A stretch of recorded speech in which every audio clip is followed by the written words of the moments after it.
बात करने देंगे। जी ख्वाजा साहब प्लीज। ये फौरी तौर पे जो मैं बात कर रहा हूँ उसका फौरी तौर पे नमूना सामने आ गया है। जी ख्वाजा साहब बात कीजिए। देखें, मुझे पता है जनाब स्पीकर कि जो आपने इनिशिएटिव लिया है वो किसी से पूछ के नहीं लिया आपने, वो इस ऐवान की तकद्दस और इस हुर्मत के लिए जो है लिया है, जो जिसके आप पाबंद हैं, जो आपका जो ओहदा है, आपकी कुर्सी जो है उसको ही आपको पाबंद करती है। मुझे ये हमारे भाई जो आज प्रोडक्शन ऑर्डर पे if I am not wrong यहाँ पे तशरीफ़ लेके आए हैं, मुझे खुशी है कि वो अपनी नुमाइंदगी जो है, हक़ नुमाइंदगी उन्होंने नहीं खोया। वो गलत कह दें या सही कह दें, मैं उस बहस में नहीं पढ़ना चाहता, लेकिन उन्होंने अपना हक़ नुमाइंदगी नहीं खोया। मुझे इस बात की खुशी है। हमसे हमारा हक़ नुमाइंदगी छीन लिया गया था, दिनों के लिए नहीं, महीनों के लिए नहीं, सालों के लिए। ये ईवान गवाह है, इसके दरो दीवार गवाह हैं, और सबसे बड़ी गवाही जो है मोहतरम बरादरम असद कैसर साहब की है। मैं माहौल को कतई तौर पे गदला नहीं करना चाहता, लेकिन तारीख की जो दुरुस्तगी है वो ज़रूर होनी चाहिए। मेरे भाई मरवत साहब ने जो तकरीर किया है, उन्होंने जो बातें की हैं अपनी तकरीर के इख्तिताम पे, वो भी अच्छी हैं, कंस्ट्रक्टिव हैं। लेकिन जिस तरह उन्होंने गिला किया कि वो मुझे आके मिले, असेंबली में मिले, कोई ये नहीं कि मुझे पार्लियामेंट लॉजेस में मिले, चंद लम्हों की मुलाकात थी, उनकी पार्टी जो है, जिस तरह पंजाबियों में कहते हैं, उन्होंने पीछे रह गई। बाकी किसी ने क्या क्रिटिसिज्म करना था। यहां पे ये माहौल बन गया है कि अगर अपोजिशन का कोई मेंबर किसी सरकारी पार्टी के बंदे से मिल ले तो उसकी पार्टी जो है उसके खिलाफ जो है अलम बुलंद कर देती है। ये कितनी ट्रेजेडी है हमारी पार्लियामेंट्री हिस्ट्री की। पीपल्स पार्टी की 90 के दहाई में हुकूमत थी, बड़ी तलखी थी उस जमाने में, इतनी नहीं थी लेकिन तलखी थी। शाम को अच्छा खाना भी खा लेते थे मिलके, कहीं कोसार में और किसी और जगह इकट्ठे मिलके बैठ भी जाते थे, लेकिन टॉलरेंस का लेवल जो है इतना कम हो गया है कि उनका एक मेंबर जो है अगर उसने एक दूसरे अपोजिशन के मेंबर से राब्ता किया है तो उनकी पार्टी को इतराज हो गया। ये थोड़ा सा अपने आप को टटोलने की जरूरत है, हमें भी जरूरत है, मैं उस पर इनकार नहीं करता, लेकिन इनको जो थोड़ा सा जो है माजी के झरोकों में झांकना चाहिए कि इस ऐवान के अंदर 4 साल पीटीआई की जो हुकूमत रही है, मेंबरान के साथ क्या हुआ है। अगर मैं दास्तान सुनाऊं या शहबाज शरीफ दास्तान सुनाए कि उसके साथ क्या हुआ, जेल में क्या हुआ, किस तरह गिरफ्तार हुआ, किस तरह कैसे मुकदमे बने, झूठे बने, सच्चे बने, तो मैं समझता हूं कि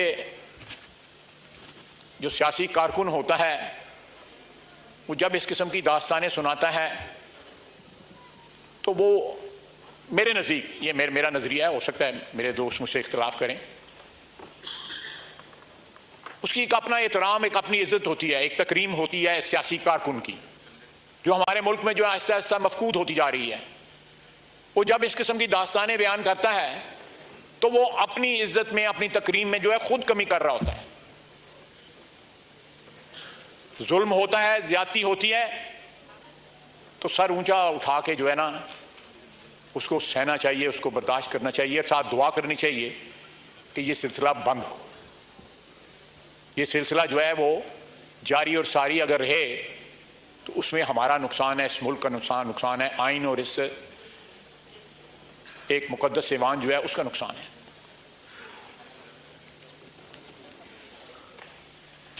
उन्होंने, आप देखें माहौल किस तरह गदला किया जा रहा है। आज सीएम केपी का बयान आया है कि हम खुद जो है अफगानिस्तान से मुज़ाकरात करेंगे। ये फेडरेशन के ऊपर डायरेक्ट हमला है। कोई सूबा जो है वो किसी मुल्क के साथ डायरेक्ट मुज़ाकरात नहीं कर सकता। ये कॉन्टिन्यूशन है उसी खिताब की जो उन्होंने आज से 4 दिन पहले जो है जलसे में किया था। ये ज़हर कातिल है इस मुल्क के लिए, जिस रास्ते के ऊपर सीएम केपी जो है खुद चल रहे हैं और साथ अपनी पार्टी को चलाने की कोशिश कर रहे हैं।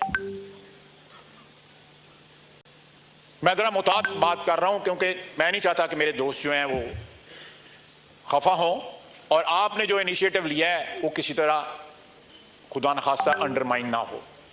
आपने एक रवायत सेट की है कि आपने बगैर किसी कंडीशन के, बगैर किसी तकल्लुफ के, बगैर किसी से इजाजत लिए आपने ईवान का सेंस लिया हुआ था। पिछले 2 दिन के अंदर आपने जो भी रूल्स एंड रेगुलेशन जो आपको इजाजत देते हैं आपने वो पावर इस्तेमाल की। मैं यहां पे आया सेनेट के इलेक्शन में वोट डालने। हम रात को देर से वापस हुए, तब फारग हुए। मैंने कोशिश की कि रात रहने दिया जाए, बजाय रात को मैं जाऊं और रात को जेल खोली जाए और मुझे भेजा जाए अंदर जो है। मैं कहता लेकिन नहीं जा दी गई। मैं एक छोटी सी मिसाल आपको देता हूं कि तंग नजरी की जो है हुक्मरानी थी, विक्टिमाइजेशन जो है वो एक नॉर्म बन गया हुआ था और उसमें कोई बंदा जो था वो बचा नहीं था हमारी पार्टी का। ये पीछे बैठे हुए हैं जिनके ऊपर क्या पता नहीं 60 किलो डाली थी कि 70 किलो डाली थी और 7 कस्में उठाई गई थी। वो क्या अल्लाह की कसम उठाते थे? अल्लाह को जान देंगे। सर ये जी वो बात तो हमने कर दी। चले नहीं, मैं वापस ले लेता हूं अगर आप हुक्म करते हैं अल्फाज। नहीं तलख बातें नहीं, मैं तलख बातें नहीं। मैं मरवत साहब, मैं स्पीकर साहब जो मरवत साहब ने बात की है मैं वो स्पिरिट कायम रखना चाहता हूं। मैं उसको विशिएट नहीं करना चाहता, लेकिन कम से कम रिकॉर्ड पे ये तो आना चाहिए। मेरा इतना तो हक है आज कि मैं जो आपने सिचुएशन क्रिएट की है, ये सारे दोस्त जो है वापस आए हैं, तो मैं जरा कंपैरिजन तो माजी के साथ करूं ना। थोड़ा सा जो है जमीर को ये भी तो टटोले ना कि क्या इन्होंने, किधर मेरा भाई बैठा हुआ है अली अमन, अली मोहम्मद किधर बैठा हुआ है, नमाज पढ़े चले नेक काम कर रहा है। मैं उससे पूछूं क्या उसने आवाज बुलंद की थी उस वक्त, या उस वक्त बहुत से लोग बैठे हुए हैं जो उस वक्त काबीना में थे, ओहदों पे थे। स्पीकर साहब बैठे हुए हैं, डेप्यूटी स्पीकर साहब तो वापस नहीं आए। किसी ने आवाज नहीं बुलंद की, किसी ने हमें दिलासा तक ना दिया। यहां जो है हमने इस फ्लोर के ऊपर, मेहरबानी आपकी, मैं आपका शुक्रिया अदा कर जी। Loan voice. मैं इसलिए ये बातें कर रहा हूं कि ताकि जहां आपने ये इनिशिएटिव लिया है, ये इनिशिएटिव जो है इसको दवाम हो, परमानेंस हो। ये ऐवान जो है अल्लाह के फजल से ये मुल्क कायम और दायम है, क़यामत तक क्या कायम और दायम है। ये रवायत जो आपने सेट की है it should be followed in future. ये रवायत वायलेट नहीं होनी चाहिए। उससे पहले पीपल्स पार्टी के वक्त जो है ये जो है और हमारी 90 की दहाई में ये फॉलो होती रही रवायत जो है, कहीं ऑफ एंड ऑन बीच में गैप्स आते रहे, लेकिन ऑन द होल जो है फॉलो होती रही। लेकिन उसके बाद एक लंबा गैप आया और ये रवायत फॉलो ना हुई। अगर ये आज आए हैं हम इनको वेलकम करते हैं और साथ ये भी बात करते हैं कि जो भी कानून और कायदा जो है उसको जो है इंशाअल्लाह ताला फॉलो किया जाएगा। हमारे लिए कल यहां पे आर्टिकल 6 की बात हुई थी। मेरा स्पीकर साहब आपको याद होगा कल यहां पे आर्टिकल 6 की बात हुई थी।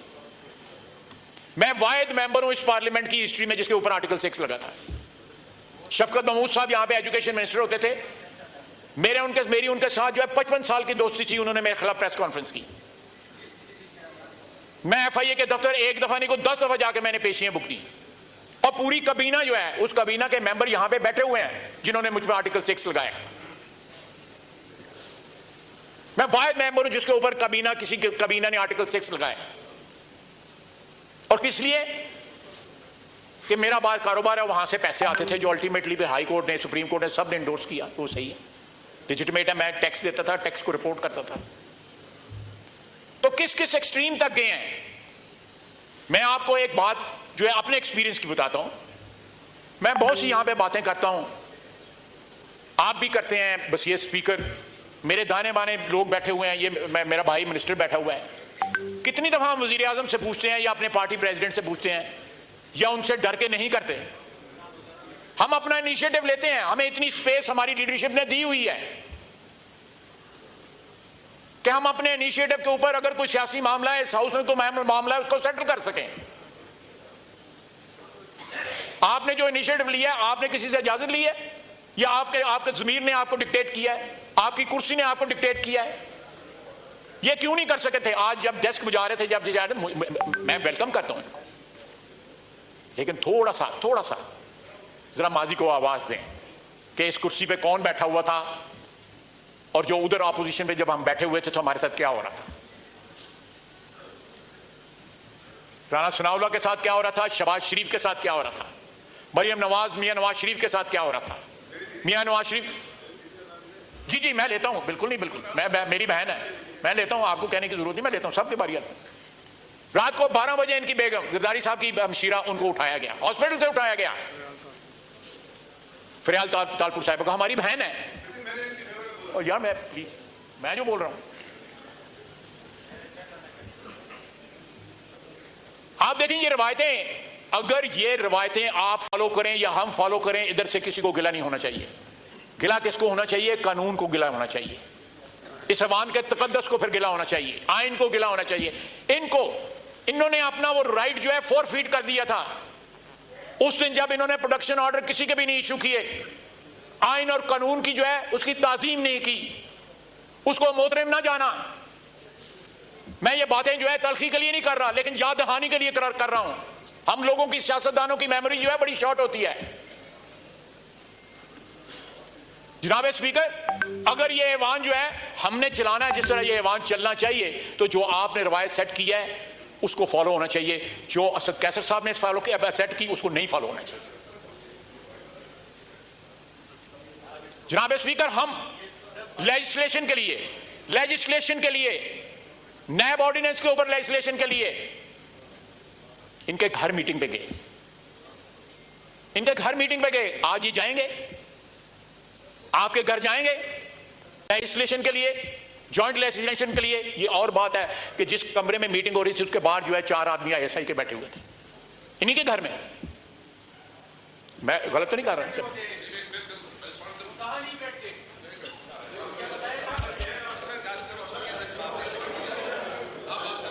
जी जनाब स्पीकर, मैं FATF के ऊपर मीटिंग हुई, नैब ऑर्डिनेंस के ऊपर मीटिंग हुई, आमला पे मीटिंग हुई, सब इनके घर हुई। हमने कोऑपरेट किया क्योंकि नेशनल इंपॉर्टेंस की लेजिस्लेशन थी, हमने कोऑपरेट किया। लेकिन उन तमाम मीटिंगों के में ISI, आज ये ताना देते हैं ना, अभी भी ताना दिया है, ISI बाहर बैठी हुई थी। और जनाब स्पीकर, ये हमारा फर्ज बनता है कि अपनी इज्जत और तकरीम को जो है इनहांस करें। किसी और ने आके हमारी इज्जत और तकरीम को इनहांस नहीं करना। आपने ये जो इनिशिएटिव उठाया उससे इनहांस हुई है, जो तकरीम और इज्जत जो है वो जमीन पे रोली गई। आपने ये इनिशिएटिव कर लेके एक ये खुशी मना रहे हैं, बिल्कुल हम भी इनके साथ हैं। ये जुबिलेशन है इनके बेंचों के ऊपर, हम भी इनके साथ हैं। ये आपके चेंबर में बैठे हुए थे, आपने इनको वेलकम किया, बड़ा अच्छा किया, हमें कोई गिला गुजारी नहीं। हम समझते हैं ये काबिल तहसीन है। लेकिन खुदा के लिए अगर आपकी रवायात फॉलो करनी है तो अपनी रवायात की कंडेमनेशन करें, उनको याद करें, अपने आप को